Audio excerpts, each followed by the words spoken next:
Hey everyone, welcome back to the channel. आज हम जिस टॉपिक के ऊपर डिस्कशन करेंगे वो है इंटरनेशनल बॉडी, जिसमें हम डिस्कस करने वाले हैं about IMF, international monetary fund, Bretton Woods conference, general discussion on key points. हम डिस्कस करने वाले हैं कुछ basic points about IMF, so let's start the video. सबसे पहले आ जाते हैं ब्रीफ हिस्ट्री के ऊपर कि कब क्रिएट किया गया था। IMF was created in 1944 along with the World Bank at the Bretton Woods Conference at New Hampshire, United States। New Hampshire United states में एक कॉन्फ्रेंस चल रही थी। उस कॉन्फ्रेंस का नाम था ब्रिटन वुड्स कॉन्फ्रेंस, और उस कॉन्फ्रेंस के टाइम पर ही 1944 में दो इंटरनेशनल बॉडीज का जन्म हुआ। पहली बॉडी थी international monetary fund IMF and दूसरी बॉडी थी वर्ल्ड बैंक। अगर आपने वर्ल्ड बैंक वाला वीडियो नहीं देखा तो link is in the description box, already video बन चुका है। Many countries represented in the conference. जब कॉन्फ्रेंस हो रही थी 1944 में, तो बड़ी सारी कंट्रीज वहां पर आई एंड अपना अपना रिप्रेजेंटेशन दिया। अब IMF क्यों क्रिएट किया गया 1944 में? IMF इज क्रिएट इसलिए किया गया है टू फॉस्टर ग्लोबल कॉपरेशन, कि कंट्री में, not only the country but globally जितने भी देश हैं उन सब में कोऑपरेशन बढ़े, उस कंट्रीज जितनी भी हैं उन सबकी पॉवर्टी कम हो, improve financial stability of member Nations. जितने भी IMF के मेंबर कंट्रीज हैं, जितने भी मेंबर्स हैं, उन सब की फाइनेंशियल स्टेबिलिटी बढ़े, मतलब कि इकोनॉमिकली स्ट्रांग हो, कोई भी कंट्री ज़्यादा पुअर ना रह जाए, पुअर गरीबी रेखा से नीचे ना रह जाए, पुअर ना हो। ऑब्वियसली बात है, अगर पॉवर्टी रिडक्शन की बात हो रही है तो ऑब्वियसली कि आपकी फाइनेंशियल स्टेबिलिटी की बात होगी ही होगी। Then comes facilitate international trade. International trade को बेटर करना, इन्हांस करना, प्रॉब्लम्स कम करना अगर कोई प्रॉब्लम है इंटरनेशनल ट्रेड में तो। प्रमोट एम्प्लॉयमेंट, अगर एम्प्लॉयमेंट नहीं है तो एम्प्लॉयमेंट का प्रमोशन, एम्प्लॉयमेंट का enhancement. Plus sustainable economic growth. Economic growth मतलब कंट्री में पर कैपिटा इनकम बढ़े, कंट्री की नेशनल इनकम बढ़े, अलोंग विद कैसे बढ़े? सस्टेनेबली, सस्टेनेबल तरीके से। फ्यूचर की डिमांड्स को ताक पे ना रखकर प्रेजेंट की फुलफिल चीज़ें नहीं होनी चाहिए, बट प्रेजेंट इस तरह से फुलफिल होना चाहिए कि फ्यूचर भी हमारा इंजॉय कर सके। तो ये कुछ रीजंस हैं जिस वजह से IMF क्रिएट किया गया। नॉट ओनली लोन देने का purpose, but to foster global cooperation, reduce poverty, improve financial stability, बड़े सारे रीजंस हैं। Total member countries of IMF 190 है। इनिशियली जब यहाँ पर कॉन्फ्रेंस चल रही थी देवर 29 मेंबर्स ओनली जिन्होंने अपना अपना समर्थन दिया था। Now 190 countries. आप प्लीज इन की पॉइंटर्स को याद कर लें, very important. MD and chairwoman of IMF is Kristalina Georgieva and she is from Bulgaria. And chief economist या चीफ इकोनॉमिक एडवाइजर अगर मैं कहूँ तो आई थिंक मिस गोपीनाथ हैं। She is from India but citizenship अब उन्हें अमेरिका की मिल चुकी है।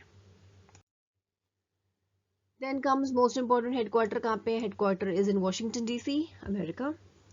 और क्या है? IMF also plays a central role. IMF और क्या काम करता है? बड़ा इंपॉर्टेंट रोल, मेजर रोल निभाता है। किसका? Management of balance of payment. आपने सुना होगा बैलेंस ऑफ पेमेंट, वीडियो आपने देखा होगा, नहीं देखा तो link is in the description box. Balance of payment अगर किसी कंट्री में इशू होता है तो उसके इशू को सॉल्व करने में, मैनेजमेंट करने में, मैनेज करने में IMF एक इंपॉर्टेंट रोल निभाता है। डिफिकल्टीज को सॉर्ट करने में, फाइनेंशियल क्राइसिस अगर हो रही है इंटरनेशनली तो उस क्राइसिस को भी सॉर्ट करने में IMF plays an important role. अब आते हैं फंड्स कहाँ से आते हैं IMF के पास इतनी चीजें करने के?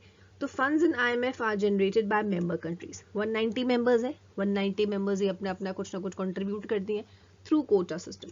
कोटा सिस्टम क्या होता है? The size of members' quota depends upon the economic and financial stability of that country. Greater economic significance, larger quota. Quotas are increased from time to time so as to pool funds. Quotas also determine voting power. अच्छा देखिए, कोटा का मतलब ये होता है कि जितने भी मेंबर कंट्रीज हैं वो अपना अपना कुछ ना कुछ शेयर देंगे, एंड पर कंट्री का जो कोटा है वो डिपेंड करता है कि उसकी इकोनॉमिक और फाइनेंशियल स्टेबिलिटी कैसी है। अगर कोई कंट्री है like America, like Canada, financially बहुत स्ट्रांग है, डेवलप्ड कंट्रीज है, तो ऑब्वियसली बात है उनका कोटा ज़्यादा होगा, ठीक है, वो ज़्यादा अपना शेयर देते होंगे, तो उनका जो कोटा सिस्टम है वो ज़्यादा होगा। वहीं अगर एक कोई छोटी कंट्री है जो कि पुअर है, उसका कोटा कम होगा। क्यों? क्योंकि वो ऑलरेडी फाइनेंशियली स्टेबल नहीं है। तो जितनी ज़्यादा कंट्री बेटर, उतना ज़्यादा कोटा। ग्रेटर इकोनॉमिक सिग्निफिकेंस, जितनी आपकी कंट्री इकोनॉमिकली स्ट्रॉन्ग है, लार्जर उतना आपका क्या होगा? कोटा होगा। Quotas are increase from time to time. अच्छा, वक्त के साथ कोटा बढ़ाए भी जाते हैं। क्यों बढ़ाए जाते हैं? क्योंकि भाई पैसे की जरूरत है IMF को भी to pool funds. Quotas also determine voting power, ये बहुत इंपॉर्टेंट है। कि कोटा क्या डिटरमाइन करता है, वोटिंग पावर। जिस देश का सबसे ज़्यादा कोटा होगा, लाइक अमेरिका, लाइक यूके, तो उनकी वोटिंग पावर्स भी ज़्यादा होंगी, मतलब वो मैनेजमेंट में कंट्रोल ज़्यादा कर पाएंगे। कौन से मैनेजमेंट में? In the management of IMF। And अगर कोई कंट्री है जिसका कोटा कम है तो उसको मैनेजमेंट में या वोटिंग में कोई भी उतना अहम रोल नहीं होगा। Then comes the board of governors होते हैं, ठीक है। वर्ल्ड बैंक में भी बोर्ड ऑफ गवर्नर्स होते हैं, यहाँ पे भी बोर्ड ऑफ गवर्नर्स होते हैं, जो कंसिस्ट करता है one governor in one alternate governor. हर एक मेंबर कंट्री का एक अपना ऑल्टरनेट गवर्नर होता है। Each member country appoints its 2 governors. हर मेंबर कंट्री अपने 2 गवर्नर अपॉइंट करती है। The board normally meets once in a year, साल में एक बार मिल लेते हैं। And is responsible for electing और अपॉइंटिंग। एंड क्या करते हैं? अपॉइंट करते हैं किसको? Executive director of the executive board. कौन करता है? गवर्नर्स के द्वारा। Then comes very important, IMF कौन कौन सी रिपोर्ट्स पब्लिश करता है? Global financial stability report, world economic outlook and fiscal monitor. These 3 reports are published by IMF and World Bank कितनी रिपोर्ट्स पब्लिश करता है? 7 रिपोर्ट्स पब्लिश करता है। वेरी इंपॉर्टेंट, ये रिपोर्ट्स एग्जाम में आ जाती हैं वन लाइनर्स में, so please have a look. Okay everyone, thank you all for watching the video. अगर आपको पसंद आए, you can subscribe the channel, like share to your friends, comment. Facebook पर अगर हैं तो इकोनॉमिक्स हब के नाम से पेज है, वहां पर जाकर आप पेज को लाइक कर सकते हैं for all the updates. Plus अगर आपको कोई क्वेरी है तो वहां पर मुझे इनबॉक्स कर सकते हैं। If you are on Telegram, you can join the Telegram channel, Aayushi Sharma education है चैनल का नाम। Link is in the about section of YouTube channel. इस टेलीग्राम चैनल पर मैं सारे के सारे PDF नोट्स जो भी पढ़ाती हूँ वहां पर शेयर कर देती हूँ, जिससे कि आपको और फायदा मिलता है। वीडियो को देखने के बाद अगर आपको नोट्स मिल जाते हैं तो आपको बड़ा फायदा मिलता है। So thank you again to each one of you and may God bless you all.